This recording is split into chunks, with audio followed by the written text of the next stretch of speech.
Bueno, muchas gracias a todos. Vamos a dar paso ahora a una mesa de diálogo que yo creo que va a ser más breve de lo que pensábamos. Más que nada iremos un poco mal de tiempo, pero que yo quería arrancar sobre todo con una pregunta que a mí me parecía central en el contexto de este acto, que era si es compatible la transición ecológica con la cuarta revolución industrial. No sé quién quiere. Yo creo que Yayo ha hecho una descripción muy clara de límites físicos que tienen que ser tenidos en cuenta sí o sí.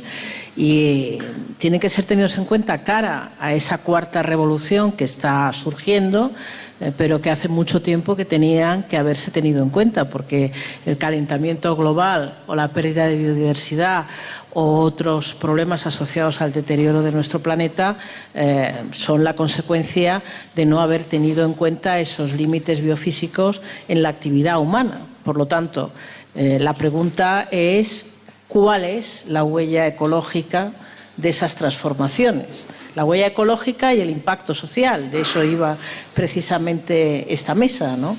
Y la transición ecológica de cualquier rama de la actividad humana significa tener en cuenta en esa actividad, sea más o menos mecanizable. Estoy pensando, por ejemplo, en la pesca. Nuestros océanos están siendo devastados por tecnologías, por técnicas que permiten una captura masiva de recursos pesqueros, arrasando los fondos marinos y, por lo tanto, comprometiendo la regeneración, la recuperación permanente de esos recursos.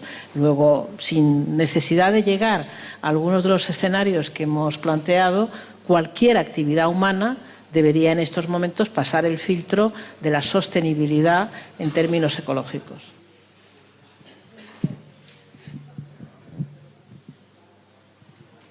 Sí, yo más allá, lo planteaba antes Cristina, que hablaba de necesidades y bueno, vosotros también habéis planteado en algún momento las dudas que se podían surgir, ¿no? Yo creo que en el momento en el que estamos, en el momento material, me refiero a la dimensión material en la que nos encontramos y en el estado en el que se encuentran los recursos de la naturaleza y los propios ciclos naturales, la cuestión del debate sobre las necesidades es central. Es decir, pensemos primero qué necesidades hay que cubrir para todos y todas, pensemos después qué es lo que hace falta cubrir para producir esas necesidades, o sea, qué es lo que hace falta producir para cubrir esas necesidades y, por último, qué trabajos y qué tecnologías con los materiales y la dinámica realmente existente se pueden poner en marcha. Yo creo que a mí no me cabe ninguna duda que la tecnología es condición necesaria. Lo que digo es, pongámosla al servicio de las necesidades que tenemos que cubrir y así veremos qué es lo que se puede hacer, porque a lo mejor algunas de las prioridades que se están poniendo encima de la mesa, o sea, yo creo que un gran problema que tiene ahora mismo la economía y el diseño de modelos productivos es que la economía está completamente desvinculada de la satisfacción de las necesidades. Es decir, se piensa producir lo más posible y hacer crecer la economía lo más posible sin pensar si lo que se produce vale o no. Por ejemplo, en lo que tiene que ver con la biotecnología, una materia prima esencial es el fósforo, por ejemplo, ¿no?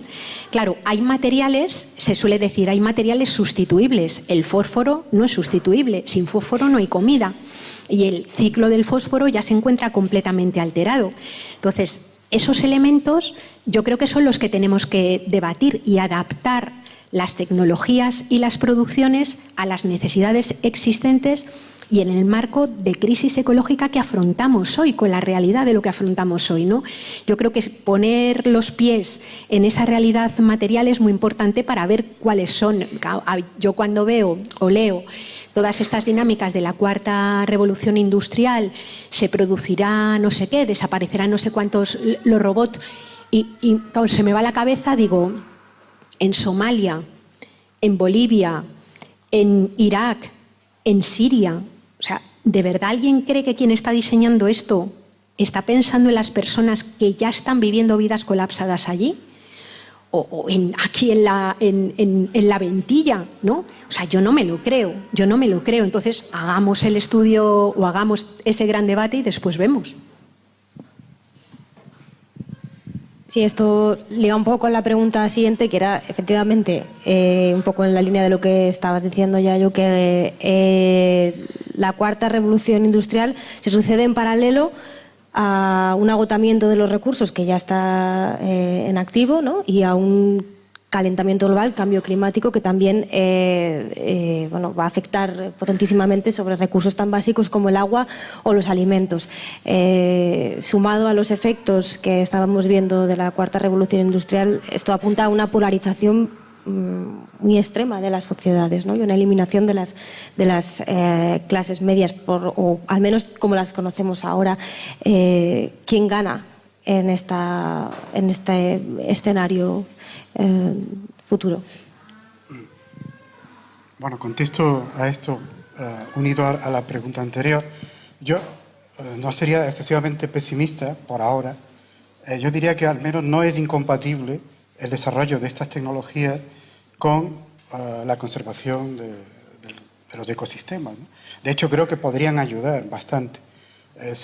El desarrollo de la inteligencia artificial nos podría permitir hacer mejores predicciones sobre el comportamiento del clima o de cualquier ecosistema y ayudarnos incluso a tomar mejores decisiones acerca de cómo solucionar problemas determinados. Son tecnologías también muy eficientes que consumen menos recursos que tecnologías anteriores. E incluso la biotecnología podría ayudarnos también bien aplicada, ¿no? Porque siempre que hablamos de biotecnología pensamos de los transgénicos y las multinacionales como Monsanto, que controlan el mercado y hacen barbaridades en los países como México, por ejemplo, donde todo el maíz está ya en manos de las multinacionales. Pero imaginemos que consiguen finalmente producir esta hamburguesa en el laboratorio y que sabe bien y que finalmente todos nos hacemos la idea de que no pasa nada por comer ese tipo de hamburguesas de carne cultivada en laboratorio. Bueno, eso sería una gran ayuda para eliminar la ganadería vacuna y contribuir al medio ambiente. De manera que uno puede pensar en modos en que todas estas tecnologías pueden ayudar. Lo que ocurre es que hasta ahora no estamos haciéndolo de ese modo. Es decir, lo que estamos haciendo hasta ahora es más bien agravando el problema con ellas. Y desde luego, si se cumple no ya la promesa de inmortalidad, sino solo la promesa de vivir hasta los 130 años o 120 años, que parece que por el momento es el límite máximo de la edad humana, pues si toda la población humana va a vivir esa edad, de luego la seguridad social no lo aguanta, ¿no? Entonces habrá que pensar qué se hace con eso, ¿no? Habrá que pensar qué se hace con eso. Algunos han propuesto hacernos más pequeñitos, disminuir el tamaño de los seres humanos, pero claro, no me parece que sea una solución muy realista, ¿no? Es decir, que yo creo que en principio no hay incompatibilidad, pero hay que pensar bien cómo lo hacemos, ¿no? Hay que pensar bien cómo lo hacemos. Perdón. Sí, vamos a ver. Yo soy un tecnófilo. O sea, yo creo que la tecnología, desde que el hombre descubrió cómo hacer fuego, ha sido fuente de problemas, pero en buena medida fuente de progreso y de bienestar. Y creo que puede seguir siéndolo. Entonces, a mí no me gustaría dejar o que permee una actitud de tecnofobia, porque al fin y al cabo las tecnologías son en general neutras, uno puede hacer un uso positivo o puede hacer un uso negativo. Y contestando a la primera pregunta, en mi intervención yo ya he dado un ejemplo de cómo la cuarta revolución industrial, en el ámbito concreto de la automatización, puede ser muy beneficiosa para el medio ambiente en términos de eliminar buena parte del transporte de mercancías, que no solamente genera emisiones, sino que genera todo otro tipo de ineficiencias. El modelo de tecnología a través de impresión en 3 dimensiones puede también generar una utilización mucho más eficiente de determinados materiales. Estoy totalmente de acuerdo contigo, este tema de los materiales es muy importante, porque un tema que no has mencionado es que algo asociado a la innovación tecnológica es la utilización de materiales cada vez más específicos, que son mucho menos comunes. Entonces, yo he leído hace poco un estudio del Boston Consulting Group que estudiaba 92 productos de alta tecnología, ¿sabes?, smartphones y tal, y decía que me parece que era el 70 o el 80% de ellos necesitaban materiales insustituibles que se iban a agotar en un periodo de 2 o 3 décadas, ¿no? Entonces, pero dicho eso, creo que uno puede pintar también una narrativa un poco más positiva de cómo la tecnología puede contribuir en la dimensión medioambiental. Para mí la clave es lo que decía Cristina, y conecto esto con la segunda pregunta de la polarización. Esto, al fin y al cabo, son decisiones políticas, ¿no? Es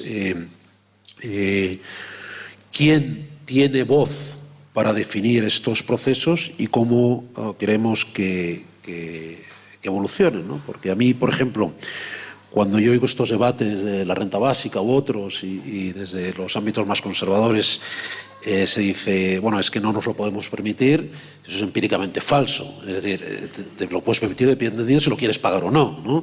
En el año 1945, Gran Bretaña, tras la guerra, había perdido un 30% de su producción, tenía una deuda pública del 250% del PIB, y Clement Attlee, primer ministro laborista, y William Beveridge, ministro de Asuntos Sociales, crearon un sistema sanitario universal, ¿no? En este país, nos olvidamos, en el principio de los 80 era un país mucho más pobre que ahora, y fuimos capaces de crear unas estructuras de bienestar, ¿sabes?, que probablemente si las tuviéramos que crear ahora nos dirían que son financieramente imposibles, ¿no? Entonces, esto no son, por supuesto, uno tiene que tener consideraciones demográficas, financieras, pero en esencia son decisiones políticas de cómo quieres no redistribuir, sino distribuir, porque otro de los problemas que tiene yo con la izquierda es que se ha visto, ha tenido, diríamos, que retirarse ante una presión conservadora hasta la última trinchera de prácticamente la humanización de lo inevitable, ¿no?, cuando debería tener una aspiración más transformadora. Entonces yo creo que en este debate de si esta cuarta revolución industrial va a llevar a una polarización social, depende de si somos capaces de crear una conciencia colectiva, de entender que estas transformaciones económicas y sociales requieren, como decía antes, una reinvención del contrato social. Y si a mí, paradójicamente, lo que me empieza a dar cierto optimismo es que la globalización y muchos de estos procesos de deslocalización por la tecnología durante los primeros 30 años afectaron sobre todo a las clases menos cualificadas, las trabajadoras, que eran una minoría electoral. El problema es que, como ya sabemos, estos procesos de robotización, automatización, ya van a amenazar trabajos cualificados de las clases medias. Y cuando las clases medias y las clases trabajadoras son perdedoras del sistema socioeconómico existente, esa combinación ya es una mayoría electoral. Entonces, ahí yo creo que ya hay, diríamos, mimbres con los que trabajar para intentar tejer una alternativa que reclame una distribución de la riqueza que generamos en sociedad un poquito más equitativa. Entonces, esta revolución tecnológica puede ser lo que hagamos de ella. Puede ser efectivamente muy negativa para la mayoría, pero puede ser también un catalizador de superar este paradigma que nos venden como flexibilidad, lo que no es más que la universalización de la inseguridad, de un mundo en el que la gente ve que se crea mucha riqueza pero se la apropian unos pocos, y en el que ven, con razón, uno que ni entienden ni controlan. Entonces, esa sensación creo que se está extendiendo a capas más amplias de la población, y es lo que me da una cierta esperanza de que pueda haber una reacción. Y con esto termino, en ese proceso también las tecnologías pueden ser un aliado, porque hay un proceso de difusión del poder posibilitado por las tecnologías, que no se debe exagerar con esto de las revoluciones árabes, pero que sí que es real, que hoy en día, y lo estamos viendo también negativamente, lo hemos visto en Estados Unidos, cómo condicionó unas elecciones. Hoy en día los filtros de veracidad de las noticias, ¿sabes?, son menores, para bien y para mal. Entonces, la tecnología empodera a la gente. Si esa gente tiene una visión alternativa de cómo quieren conformar este contrato social, la tecnología puede ser un aliado. Gracias. Mira, al hilo de lo que contestabas, el otro día, preparando un poco el debate, escuchaba una conferencia en la que decía que esta revolución tecnológica va ligada a una evolución económica, pero no a una revolución económica. Parece un poco indispensable, por lo que estáis hablando, que será necesaria una revolución económica para poder equilibrar todas estas desigualdades que parece que fueran a llegar, ¿no? No sé si En este contexto del descontento social o en posibles otros escenarios futuros, ¿veis posible una revolución económica o un cambio de modelo económico que parece que por el momento no sé cómo lo ves? No entiendo la pregunta. ¿No lo entiendes? Vamos, si me la puedes repetir a lo mejor. Que si ves posible un cambio de modelo económico, básicamente. En esta revolución tecnológica. No sé si me entiendes lo que quería decir, que parece, al hilo de lo que estáis diciendo, que parece importante que haya un cambio, una revolución económica o un cambio de modelo económico, que con el actual y con la cuarta revolución industrial parecería que lleva a una situación de desigualdad y que no sé si ves posible que todo el descontento social quizá lleve a una revolución también económica o a un cambio de modelo económico, tal y como lo entendemos hoy. Bueno, vamos a ver. Ahí hay dos cosas diferentes. Por un lado, yo creo, como ha sido un mensaje, yo creo subyacente a todas estas intervenciones, esta revolución tecnológica está produciendo un cambio en el modelo económico que está posibilitando nuevos modelos de producción, de los que he hablado un poco, de distribución, también de innovación. Una de las características de estos, que tiene que ver un poco con cómo la tecnología posibilita la colaboración competitiva, es que la innovación en determinados centros, en determinados clústeres, pues es más dinámica. Ahí hay un tema que sí que creo que es relevante, ¿no? Para España. Uno de los problemas que tenemos en España es que nuestra capacidad para innovar, yo creo que está bastante bloqueada, porque el acceso a los instrumentos que permite innovar está más restringido que en muchos otros países, ¿no? Es decir, si tú miras a los ingredientes que necesitas para innovar, el capital, el acceso a una buena educación, temas más sencillos como el acceso a tener una oficina a un coste barato, etcétera, es algo que está mucho más restringido aquí de lo que puede estar en países como Estados Unidos, ¿no? Entonces, parte de lo que tenemos que hacer aquí en España para, yo creo, desbloquear la energía creativa del país, sobre todo de las generaciones más jóvenes, es lo que yo llamo, lo que yo he llamado en algunas cosas escritas, democratizar la innovación, democratizar el acceso a esos instrumentos que permiten innovar. Que si tú necesitas capital en España, si tú eres un emprendedor en España, ¿quién tiene acceso a capital? Bueno, pues los mismos de siempre, ¿no? Si tu tío es director del banco o si es de familia tal. Yo que doy clase en una escuela de negocio, la tipología del estudiante es muy similar, son en general gente de clases medias altas, con apellidos similares, etc., ¿no? Entonces, eso es una parte importante que, en términos de la transformación del modelo productivo, está ocurriendo en otros países, que esta dinámica de la innovación es mucho más fluida y que en España quizás nos falta un poco. Entonces, pero vamos, yo creo que esta cuarta revolución industrial, transformación del modelo económico, se está dando. Y se va a trasladar eso en una transformación del modelo socioeconómico. Bueno, pues de lo que estábamos hablando, ¿no? Está claro que hay algo ahí que está pasando, y es que el modelo tradicional por el cual uno accedía a sus derechos sociales y económicos, que era un puesto de trabajo, ¿no?, que te daba el acceso a... y en otros países de nuestro entorno incluso más, que tenías acceso a un seguro sanitario a través del trabajo, etcétera. Pero aquí en España, tu acceso al seguro de desempleo y muchos otros, eso va a tener que ser repensado, porque el concepto de asalariado, de un trabajo temporal en el cual tú estás en una empresa para toda la vida, va a ser minoritario. Entonces tenemos que crear una nueva forma de redistribuir esa riqueza, que yo creo personalmente que tiene que estar asociada a tu condición de ciudadano. A tu condición de ciudadano, no dejarle a un empleador a la decisión arbitraria de un empleador de si te quiere dar un empleo o no, que cada vez va a ser más escaso, tu acceso a estos derechos económicos y sociales. Entonces, en la medida en que eso pueda empezar a producirse, en la medida en que cambiemos un poco el contrato social y liguemos a nuestra condición de ciudadano y no a nuestra condición de trabajador nuestro acceso a estos derechos económicos y sociales, yo creo que eso puede dar lugar también a una transformación sustancial del modelo económico y social.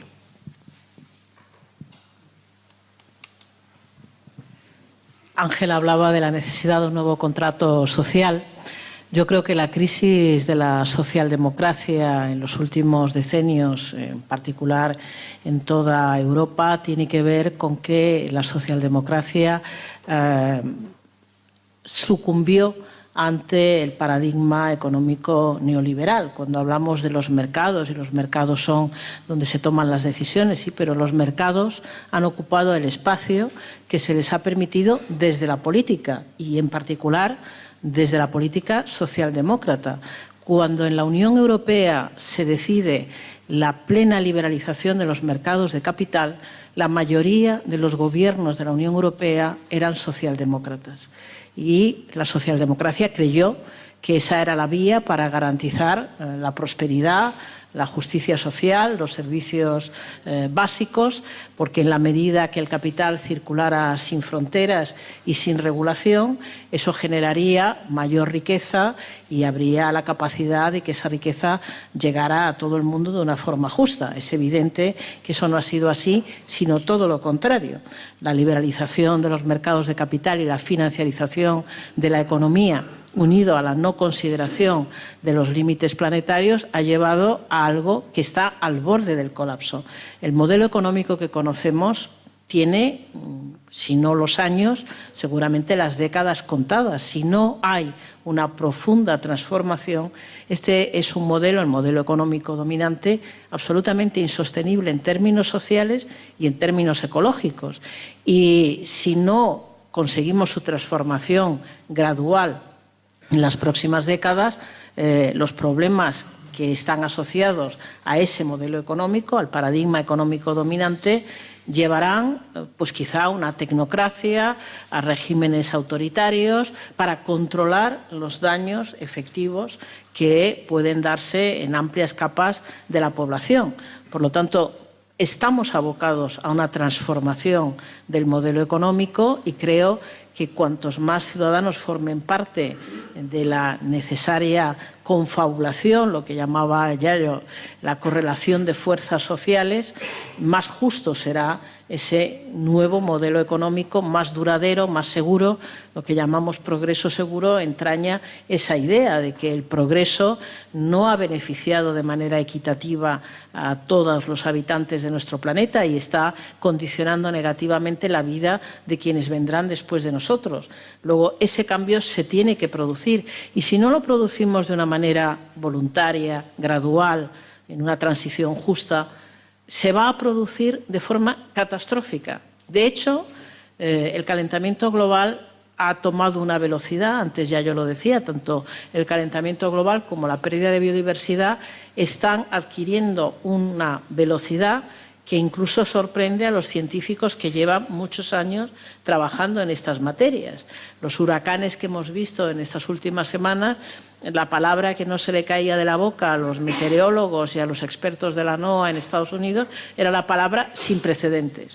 Claro que sin precedentes, porque esto tiene unos cambios irreversibles y cada vez más desconocidos que nos llevan a un territorio inexplorado.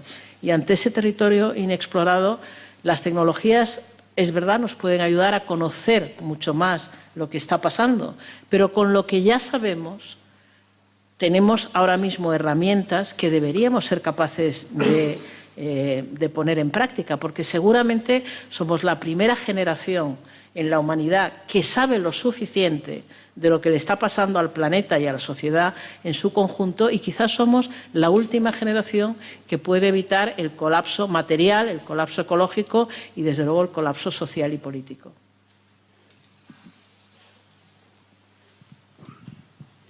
Bueno, muy brevemente, estoy completamente de acuerdo con lo que han dicho Ángel y Cristina.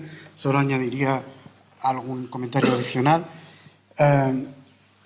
Francis Fukuyama es bien conocido por haber dicho esto de que la historia había terminado, ¿no? Porque el triunfo de la democracia liberal significaba el fin de la historia en el sentido hegeliano del término, ¿no? Se equivocó, obviamente, ¿no? Pero lo que menos gente sabe es que él se retractó de esa afirmación posteriormente. En el libro este que mencioné antes, el último hombre, creo que se llama, El futuro de la biotecnología, no recuerdo el título exacto, en el prólogo dice que se equivocó porque no tuvo en cuenta el enorme poder histórico, el enorme poder de movimiento histórico que ejerce la ciencia y la técnica.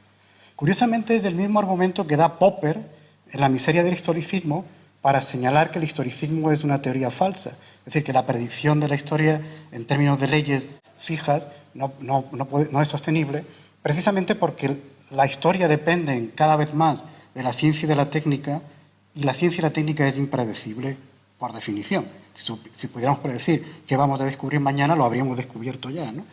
Entonces, esto lo digo porque tenemos ya en nuestras manos una manera de empezar a cambiar las cosas, de empezar a producir estos cambios que necesitamos.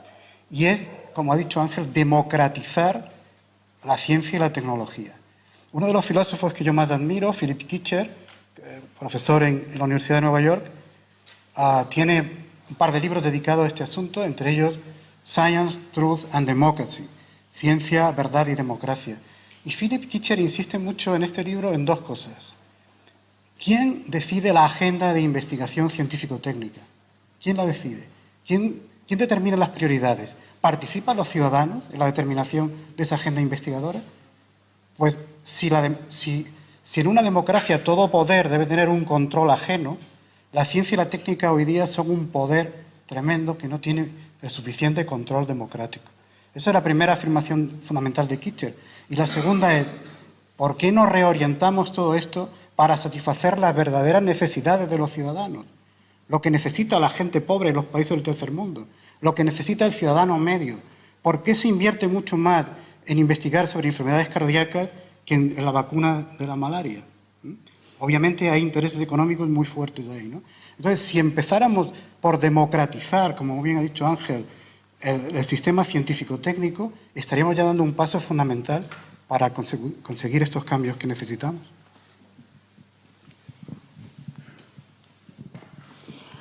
Bueno, yo quería comentar que dije antes que a mí la tecnología y la ciencia me parecen condición necesaria para las transformaciones sociales, pero no suficiente, ¿no?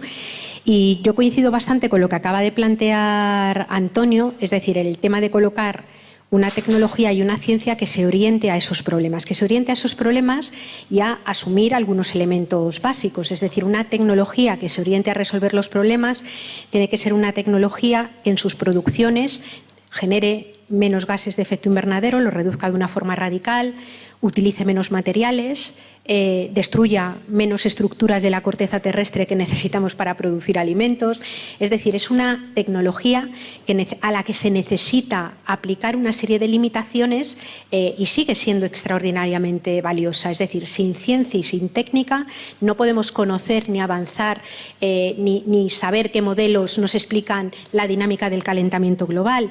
Efectivamente, nos hace falta ciencia y tecnología incluso para restaurar algunos ecosistemas y algunas funciones ecosistémicas que son absolutamente esenciales. Es decir, la clave es qué tecnología, qué ciencia, al servicio de qué y sujeta radicalmente a los límites físicos del planeta. Y esa es la parte que es un poco más incompatible, bueno, bastante incompatible, diría yo, con el modelo económico que tiene una dinámica de crecimiento expansiva basada en una mayor extracción, en una mayor generación de residuos y en una ampliación permanente de los consumos, ¿no? Ahí hay un choque esencial, que es un choque temporal de los tiempos de la naturaleza y los tiempos de la economía acelerados, es un choque territorial, es un choque de un montón de cosas, ¿no? Entonces, bueno, ese es un elemento primero.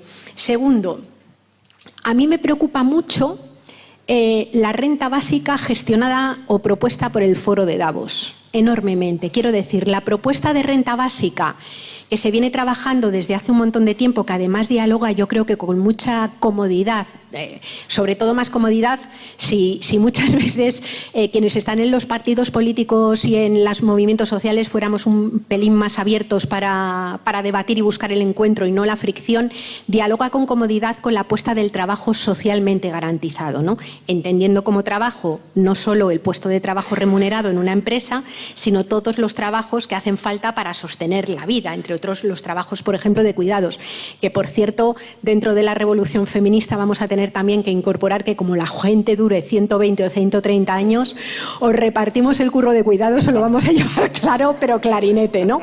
Porque además, según vayamos llegando cada vez en unas condiciones más así, bueno, puede ser una cosa tremenda, pero lo tendremos que incorporar también en los debates, ¿no? Pero claro, esa renta básica gestionada por los poderes económicos, tal cual son ahora, preocupa un montón. Porque digamos que históricamente el acuerdo y el contrato social, con todas las peros que pudiéramos poner al contrato social, no ha sido una cosa de buen rollo. O sea, quiero decir, ha sido un elemento de conflicto y a quienes han sido dueños de la riqueza y de los medios de producción, así de buenas, no les ha molado nada soltar lo que tenían, ¿no? Entonces, la huelga, por ejemplo, ha sido un elemento, un instrumento básico de luchas de masas para poder, en ciertos momentos, reivindicar. O sea, estoy pensando ahora mismo en la huelga que están sosteniendo, por ejemplo, las trabajadoras de las residencias en el País Vasco o el trabajo que están haciendo las Kellys, porque desgraciadamente la huelga últimamente ha perdido, como que ha perdido cierto fuste, ¿no? Pero digamos que ese es un elemento clave, claro. Con mucha gente fuera de la estructura del mercado laboral y dependiendo de la renta básica en este equilibrio de poder, ¿qué instrumentos también de confrontación y de conflicto colectivos vamos a poder generar para construir esa correlación de fuerzas que hace falta para disputar la hegemonía del poder y la hegemonía económica, ¿no?